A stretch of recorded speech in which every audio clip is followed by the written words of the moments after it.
Do you want to do more than follow orders? Think outside of the box and manifest your dreams? Then you've come to the right show. Welcome to the award-winning podcast, Holding Down the Fort by U.S. VetWealth. I'm your host, Jen Amos, a Gold Star daughter, veteran spouse, and entrepreneur. For Season 8, we continue our wonderful partnership with the Rosie Network to highlight motivational stories of personal growth, financial awareness, and autonomy in our military community. We're also excited to showcase our partnership with Blue Water Advisors. Well, we have a lot in store for you this season, so let's get started.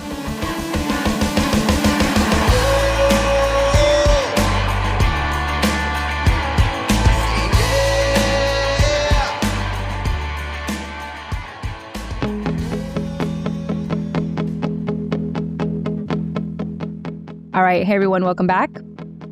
Got a question for you. Have you ever considered turning a hobby or passion into a business? Well, for Melissa Purnell, the owner of Sweet Blooms Confectionary, she shares her journey from working in marketing for medical devices to starting her own bakery business. Melissa's decision to start her own business was influenced by her desire for a sense of purpose beyond raising her children. She shares how the idea of her bakery business started when someone suggested that she sell her cupcakes. Melissa credits the Rosie Network's Service to CEO program, which helped her develop her business model. Listen to how she navigates the complexities of being a military spouse, the benefits of having a supportive military community, and how she brings joy and sweetness to many. If you really enjoy Melissa's conversation as you're listening to this, highly recommend that you check out the show notes of this episode 182. There you'll be able to find her contact information. If you do not know how to do that on the podcast app, no worries. Just visit our website, holdingdownthefortpodcast.com. In the search bar, you can put in episode 182 and her episode will pop up and you'll be able to get access to her contact information.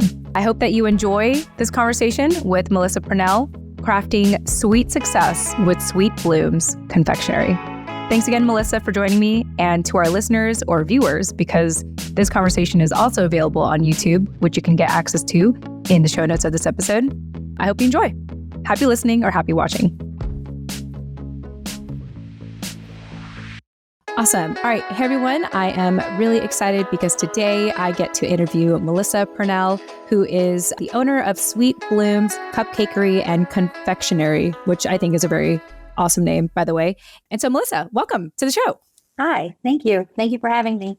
Yeah, no, I'm really excited to have you. I wanted to open up by just having you give a quick snapshot of our life or of your life right now, because last time we talked, you're based in Rhode Island, and it was probably less than 2 years ago now that you decided to start your bakery business. So tell us a little bit about what that kind of looks like today. Yeah, so definitely starts with breakfast and getting the kids ready for school and getting them off to school. And then depending on what day it is, I'll either be on my way to the kitchen space I rent or ingredient shopping or prepping for the cohort that I lead with the Rosie Network. Yeah. In between, I'm volunteering with the Military Spouses of Newport and baking and, answering emails and doing all the admin part and marketing of owning a business. Oh my goodness. Yeah. I'm sure that this is just a completely different life from pre-husband times, right? Pre-husband, when you were working in selling medical devices, I believe, and you were Miss Independent, parents taught you to be self-sufficient. So it feels like you must have come a long way since then, right? It's a little different, yeah. You're like, just a little. Yeah. So yeah, I'm really excited to just, dive more into your story. And by the way, just congrats on all the things that you're doing and keeping yourself busy, because, one thing I know we talked a little bit about offline was how starting a business gave you a sense of purpose, in addition, of course, to like raising your kids. And yeah, just having that need to produce something to the world, I think is very important to you. For sure. Yeah. And so with this show, I hope to really capture the story of a kind of like the mindset shift from where you were to starting your business. So can you tell me a little bit about the pivotal moment for you? And it doesn't have to be the moment. It could be like a buildup, a culmination of events that, led you from, again, medical devices to having a bakery business? Yeah. So I would say it started, I guess, when my son was born. He was the first one. I went back to working in marketing for medical devices when he was just 6 weeks old, and I was miserable. And then shortly after I don't know. Let's see, we PCS to California. I was on that PCS. I was pregnant with my second. And then because childcare is so expensive, I decided to stay home and, do the stay-at-home mom thing until she was old enough. But it was just too expensive to pay for childcare. So I stayed home, and it just, I don't know. It was fine, but I still needed more. Then we PCS to Virginia and then back to California. And that was probably where I started like thinking of, starting my own thing and actually like owning a bakery. I had gone to, I don't know, I think it was like Bunko or something in our neighborhood. And I took cupcakes, and someone was like, "Have you ever thought about selling these?" I was like, "Oh, okay. Maybe," like that. And I think that's kind of where like the wheels started turning. I was always doing something. It was, whether it was, I don't know, like having a side job, or I did activewear for a while, owning my own activewear shop. And then that's when I was like, everything turned, and I don't know. I guess with COVID, like, because that was more of an online thing. With COVID, everything kind of like shifted. People were more online. And then as we started getting back to our normal, like people weren't online as much. So I don't know. I needed something else. Yeah. Yeah.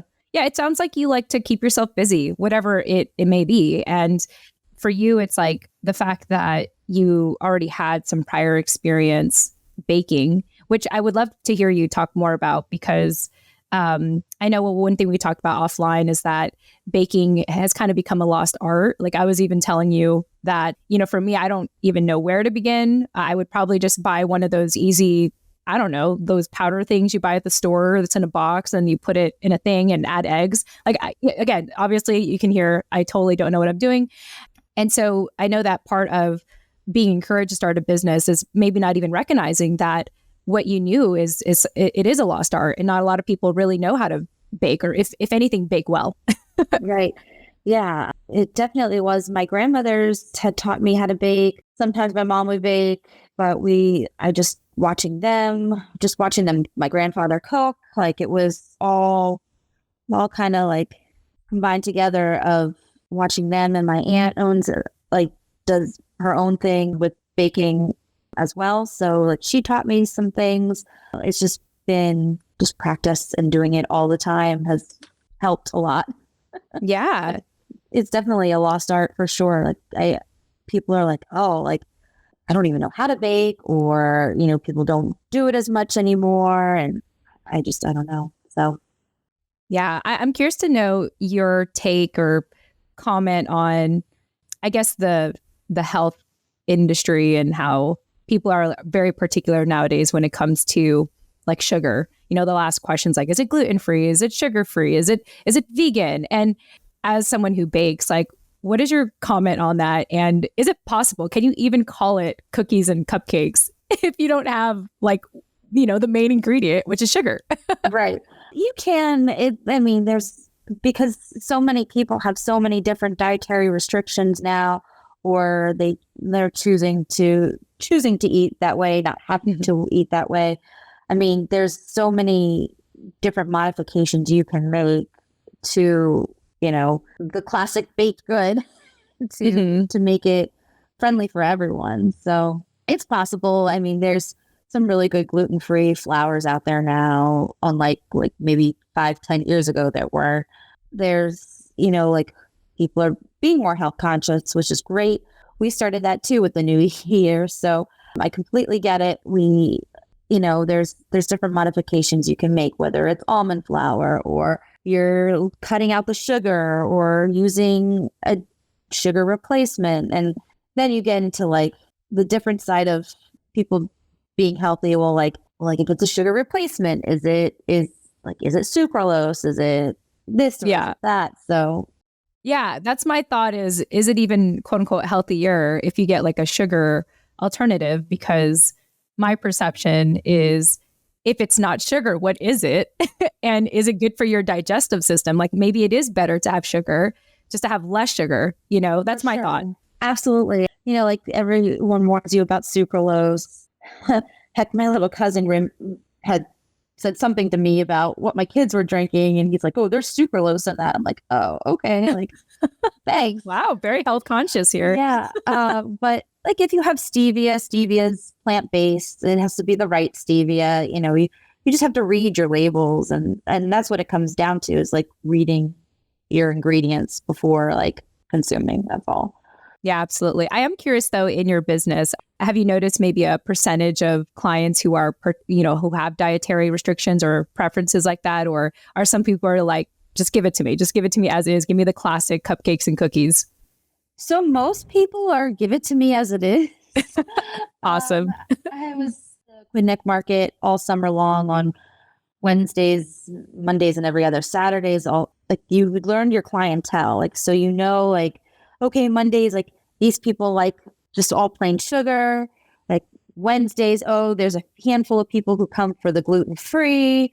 But it's just learning your clients and always asking, hey, is there an allergy or dietary restriction? So yeah, that's good. Obviously, it's knowing who your customer is, right? And like adjusting accordingly to that. I'd love to hear a little bit about your experience with the Rosie Network, because I know that they played a part in helping with your business model, right? Yes. So I guess it was fall of 2020. I had gone through their service to CEO program.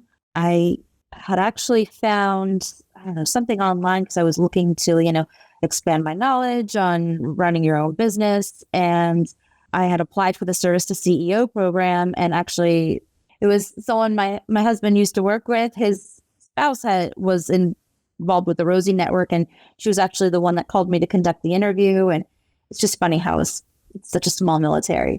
But yes, I had gone through the interview, got into the service to CEO program, and went through that in the fall. And they had helped me, come up with my pitch deck. And as I mentioned before, I was doing something completely different. So my pitch deck is now something completely different. But now I have the knowledge to go ahead and create my new pitch deck for my current business. And yeah, I was just able to take that with me. And eventually a spot opened up to become a chapter lead with them.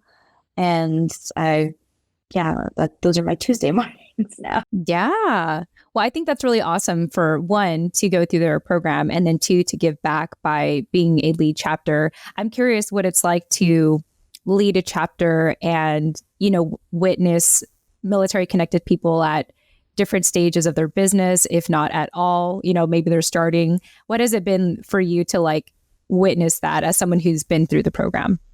Definitely, it's been rewarding, and it's been neat to see, because when they start at the beginning is not where they end up at the end of the 12 weeks. Like they're more professional. You see their pitch decks look amazing, and it's completely different from the way they walked into the class. But it's rewarding at the same time, because you're helping somebody else start their business, or get that boost they need to push further with their current business. Yeah. No, I think that's awesome. It really makes me happy to hear, how the Service to CEO program has improved throughout the years and how it continues to exist. I think it's very necessary, especially for our military community, and to have those resources and to do it together, to do it with fellow military connected people, I think is really awesome. I wanted to ask you, because I know that even though you started your business in Rhode Island, and I imagine you had to get insured and licensed for it, what does it look like for you now? Like if you were to, let's say, PCS again, like have you had any contingency plans for that? Or, because I imagine that often I hear amongst military spouses is the struggle of getting licensed in like a new state or a new location. So although you haven't done that yet, from what I understand, like, are you preparing for that, or do you know how to prepare for that?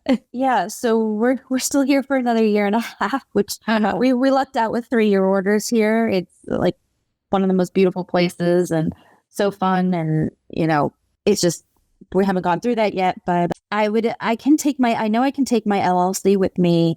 I know every state's different as far as their state licensure. So like my food service license and, all the things you have to apply for will be different in the next state. So I'll have to go through and reapply for those for depending on what they have. But in insurance, that's flexible. We can always take that with us.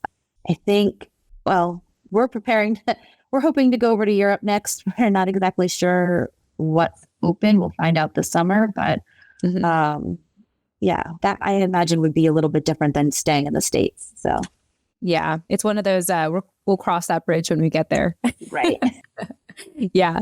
And also it sounds like you're very involved in the military spouse community and the military community for that matter. I'm curious if that's maybe where you get most of your clientele, like in thinking about having a sustainable business, at least right now, like what does your general clientele look like? And also how do you get in front of your clientele? Yeah. So most of my clientele are military. Actually, when I first started, my hairdresser at the time was also a military spouse working out of her home. And she was like willing to like share my cupcakes with the larger group. There's like a local military Facebook group. And that's actually what really kicked it off. And I'm so thankful that she was like willing to do that. And yeah, but yeah, it's continued. It's been mostly military. This summer, like I mentioned, I was at the Aquidneck Market, so I was able to get out into town a little bit and get more non-military. But I think we're on an island, so I think most people here are either military or former military. Mm-hmm. So I get a little bit of both, but it's mostly military. Yeah, I'm just always impressed and appreciative of how much the military community shows up for one another, and like just understanding, that the struggle of trying to generate extra income for the family while the service member is away, or, obviously like the family is, for the most part, the family is pretty dependent on the service members, like, next duty station, what have you. And so for the military community to show up for you like that and get it. And of course, who doesn't like cupcakes and cookies? I mean, we can all say that we're going to eat healthier, but I mean, we will still grab, like, even for me, like at church, I'm like, oh, I'll just grab like one cupcake, maybe two to go. At the end of the day, I'm like, I'm going to reward myself with a cupcake. Like it just, totally, I just think that. So I just wanted to make a comment on that, and to hear, it sounds like you feel very supported by the military community.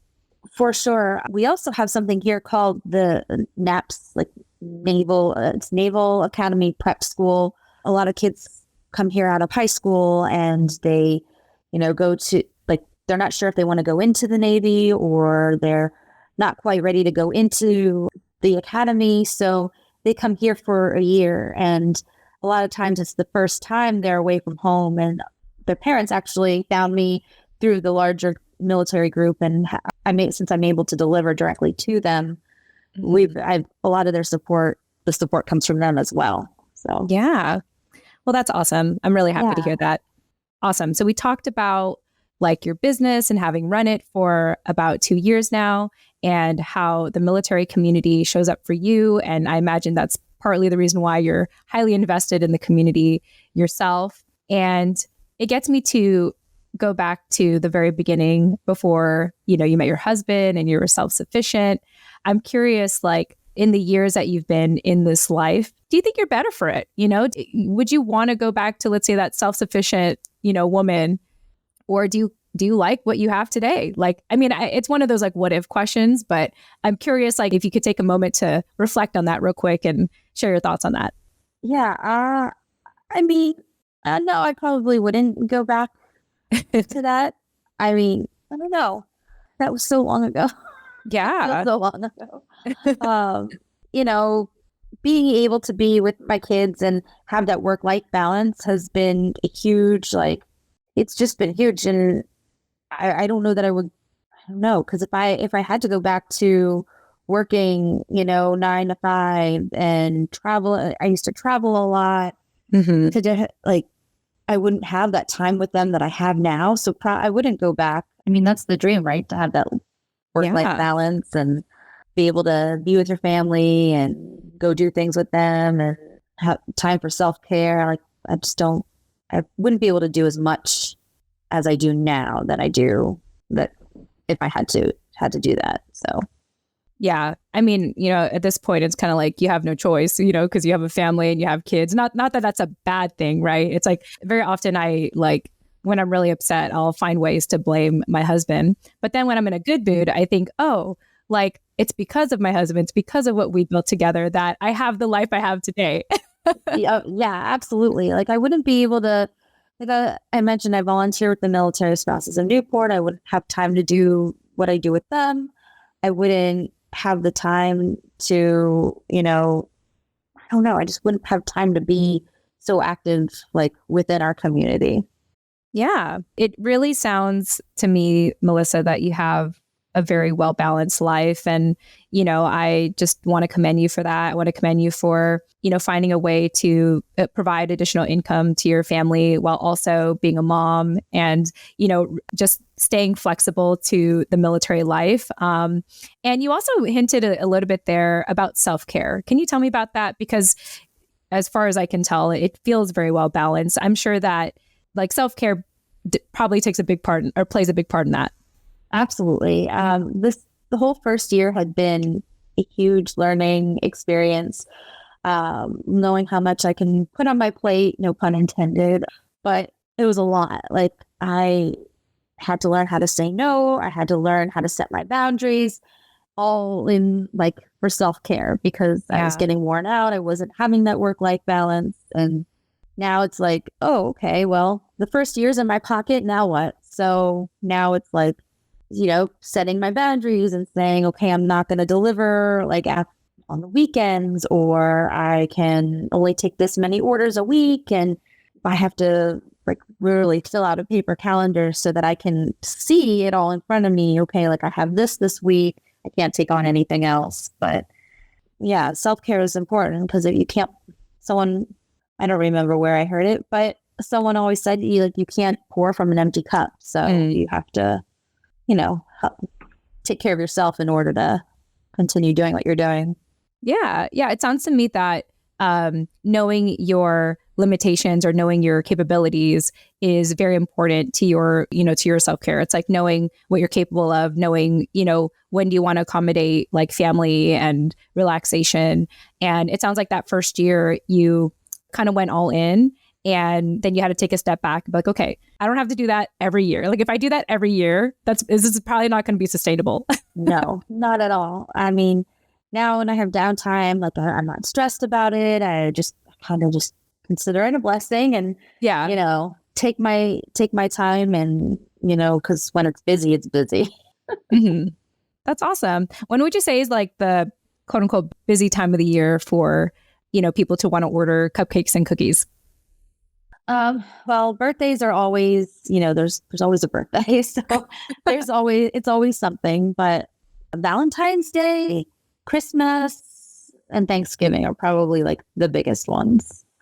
Oh, good to know. Good to know. I mean, I guess it makes a lot of anything where there's like a family gathering and lots of carbs and sugar. And it's a time of the year where people give themselves the excuse to indulge.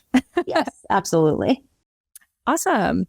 Well, Melissa, I feel like I asked everything I wanted to ask you. And I'm just curious if there's anything else you would like to share with our military community who, may want to live a well-balanced life like you and learn to say no and set those boundaries. Like any parting thoughts do you want to share about that?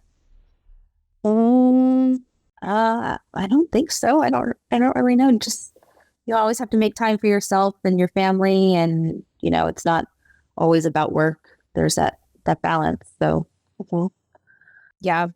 Hey, simple as that. It doesn't have to be like some grand answer. Like you can't pour from an empty cup.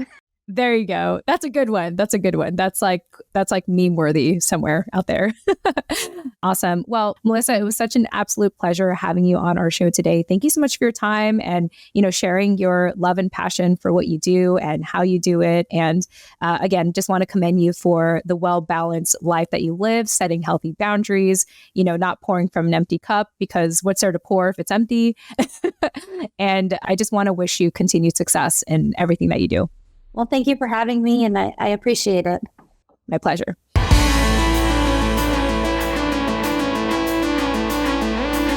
Hey, this is your host, Jen Amos.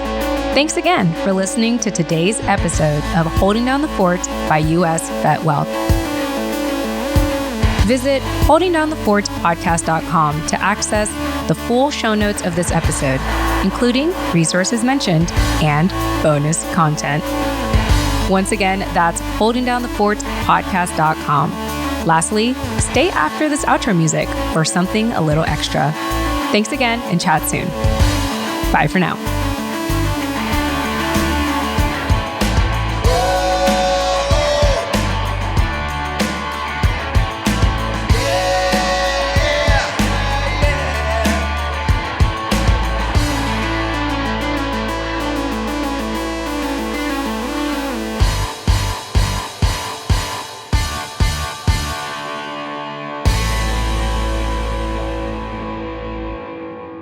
All right. Hey, everyone. Welcome to the post commentary of Melissa's episode. I'm kind of playing improv right now. And what I want to do is answer the question that I asked you all at the very beginning, in case you haven't thought about this already. My hope with this post commentary, as I build this out, is that it's an opportunity for you to reflect on the conversation and remind you all what the question was, what the opening question was. The opening question was, have you ever considered turning a hobby or passion into a business? I did.